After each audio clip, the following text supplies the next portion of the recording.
रविंद्रपुरी स्थित TS research centre में world no tobacco day के अवसर पर टीएस रिसर्च सेंटर द्वारा एक सेमिनार आयोजित किया, जिसके मुख्य अतिथि चेस स्पेशलिस्ट डॉक्टर विकास जायसवाल रहे, जिन्होंने तंबाकू से होने वाले नुकसान पर प्रकाश डाला, जिससे न सिर्फ शारीरिक बल्कि मानसिक और आर्थिक नुकसान भी समाज को उठाना पड़ता है। एक रिपोर्ट मोनू पांडे के साथ। मेरा नाम विनय त्रिपाठी है। मैं डीएस रिसर्च सेंटर में ब्रांडिंग हेड हूँ। डीएस रिसर्च सेंटर पिछले 50 सालों से कैंसर के इलाज में अग्रणी संस्था है भारत के 6 शहरों में, जिनमें 5 प्रमुख हैं: वाराणसी, कलकत्ता, गुवाहाटी, बैंगलोर, मुंबई में हमारी शाखाएं हैं। समय समय पे हम जागरूकता के संबंधी कार्यक्रम करते हैं, जिसमें आज नो टोबैको डे के अवसर पे डीएस रिसर्च सेंटर वाराणसी में एक जागरूकता संबंधी कार्यक्रम का आयोजन किया गया, जिसमें मुख्य अतिथि डॉक्टर विकास जायसवाल चेस स्पेशलिस्ट थे, जिन्होंने अपने प्रेजेंटेशन के माध्यम से टोबैको के यूज, उसके हानि, किन किन देशों में, कहाँ कहाँ, किस तरह के, किस आयु वर्ग के, शिक्षित अशिक्षित लोगों के बीच में कैसे ये बढ़ता जा रहा है, उसके बारे में एक ब्रीफ प्रेजेंटेशन दिया। साथ में एक साइकेट्रिस्ट उपासना जी, डीएस रिसर्च सेंटर की डाइटिशियन मंजरी वाजपेयी जी, आयुर्वेदाचार्य कशिका सिंह जी, इसके साथ डेंटल 2 डॉक्टर शांतनु वाजपेयी और आरती यादव के साथ ओरियाना हॉस्पिटल की मनसा जी, ये सब उपस्थित रहे और सबने विस्तार से इसके उन्मूलन और जागरूकता के बारे में बात की। मैं डॉक्टर विकास जायसवाल, छाती रोग विशेषज्ञ and critical care expert, Varanasi,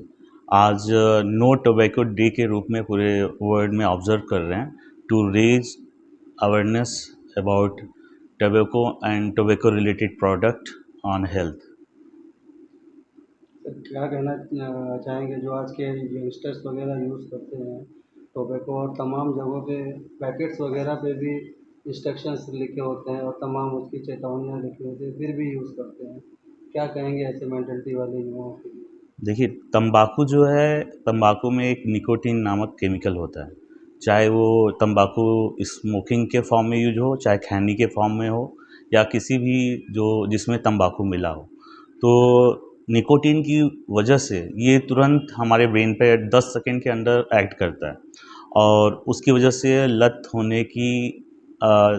आशंका बढ़ जाती है अगर उसे रेगुलर यूज किया गया। तो इस लत की वजह से विल पावर होते हुए भी कभी कभी जो यंगस्टर होते हैं वो उसे छोड़ नहीं पाते। तो इसके लिए हेल्प की ज़रूरत होती है, चाहे एक किसी साइकेट्रिस्ट या चेस्ट फिजिशियन या जो भी व्यक्ति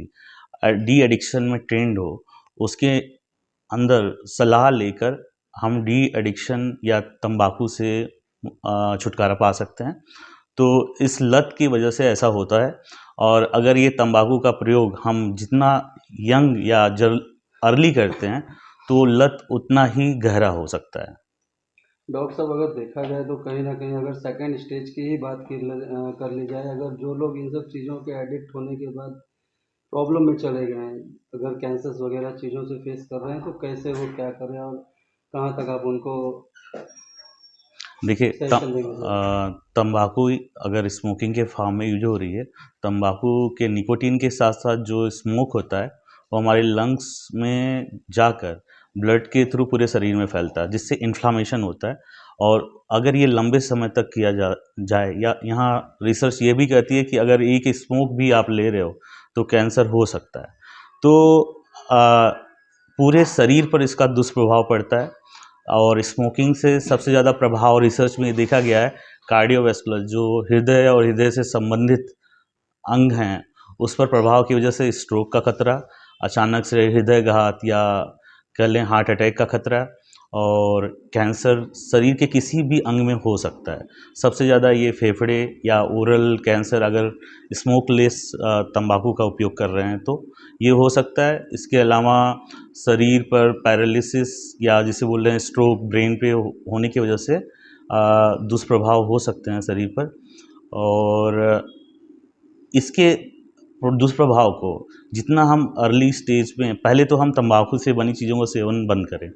और इसके दुष्प्रभाव को जानने के लिए अपने स्पेशलिस्ट से इसकी सलाह लें, और जितना ही अर्ली स्टेज में हम इसको कैच करें उतना ही ज़्यादा चांसेस हैं कि हम इसके दुष्प्रभाव से या कैंसर जैसे